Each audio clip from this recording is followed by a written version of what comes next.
और भागलपुर डीएम की अध्यक्षता में सीएम भवन में कई बिंदुओं पर चर्चा की गई। जिलाधिकारियों से स्मार्ट सिटी के तहत कार्यों को जल्द पूरा करने का आश्वासन दिया गया है। और चलिए अब बढ़ते अगली खबर की ओर। राजधानी पटना से आपको बड़ी खबर बताएं। जेडीयू की नजर मुस्लिम वोटर पर है। सीएम नीतीश कुछ ही देर में एक अहम बैठक करने जा रहे हैं।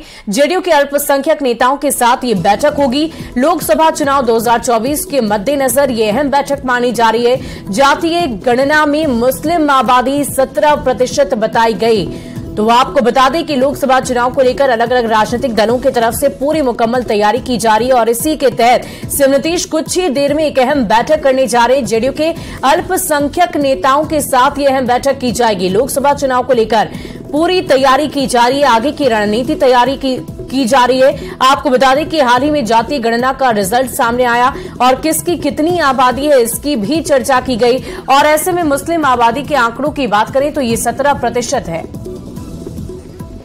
और इस पूरी खबर की अधिक जानकारी के साथ संवाददाता आनंद अमृतराज हमारे साथ फोन लाइन पर हैं। आनंद, क्या जानकारी है? इस बैठक में क्या कुछ चर्चा की जाएगी? आज 10 बजे से भरपूर बैठक मुख्यमंत्री के सरकारी आवास से वहां पे बैठक शुरू होने वाली है और इसमें जेडीयू के जितने भी मुस्लिम चेहरे हैं, जितने भी मुस्लिम नेता हैं, तमाम नेता इस बैठक में शामिल होंगे। इसके अलावा जेडीयू के राष्ट्रीय अध्यक्ष ललन सिंह भी बैठक में शामिल होंगे और बैठक को कल जाना महत्वपूर्ण माना जा रहा है। इस मायने में देखिए, जातीय जनगणना का जो आंकड़ा आया है उसके हिसाब से मुस्लिम आबादी लगभग 17% के आसपास है। तो जाहिर सी बात है, बिहार में अगर आप अति पिछड़ा और दलित को देखें, उसके बाद तीसरी सबसे बड़ी आबादी मुस्लिम आबादी है।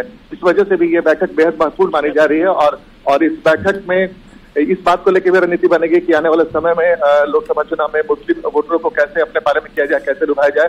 तो इन तमाम मुद्दों पर चर्चा होगी और इस बैठक में कई सारी चीजें भी तय होंगी कि मुस्लिम आबादी जो आज तक एमओआई समीकरण का मजबूत जो समीकरण माना जाता है आरजेडी का, उसके साथ अभी फिलहाल महागठबंधन में जेडीयू भी है। तो इस वोट बैंक को कैसे अपने पाले में किया जाए, क्योंकि कई बार हम लोगों ने तो भी देखा है कि पिछले विधानसभा चुनाव में आपको याद होगा कि सीमांचल के इलाके में 5 सीटें एमआईएम ने जीता था। उसके बाद से ये जानकारी बार बार आ रही थी कि मुस्लिम वोटरों को टूटने न दिया जाए, बिखरने न दिया जाए। तो उस मुद्दे पे भी चर्चा होगी। इसके अलावा आने वाले समय में मुस्लिम प्रतिनिधित्व कैसे बढ़े, इसकी भी चर्चा होगी कि मुस्लिम वोटरों को कैसे। वाकई आनंद, ये बैठक कई मायनों में बेहद अहम मानी जा रही है। इस पूरी खबर पर आप लगातार नजर बनाए रखें। ये बड़ी जानकारी अपने दर्शकों को एक बार फिर दे दे। सीएम नीतीश कुछ ही देर में एक अहम बैठक करने जा रहे हैं। मुस्लिम जो उनके नेता हैं उनके साथ ये अहम बैठक की जाएगी। 17% उनकी आबादी बताई जा रही है और ऐसे में ये बैठक कई मायनों में अहम बताई जा रही है।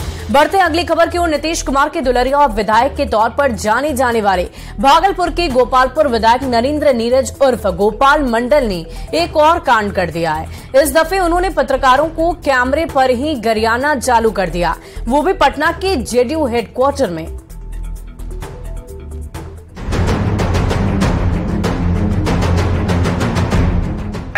बदमाशी करो, हम बता दें।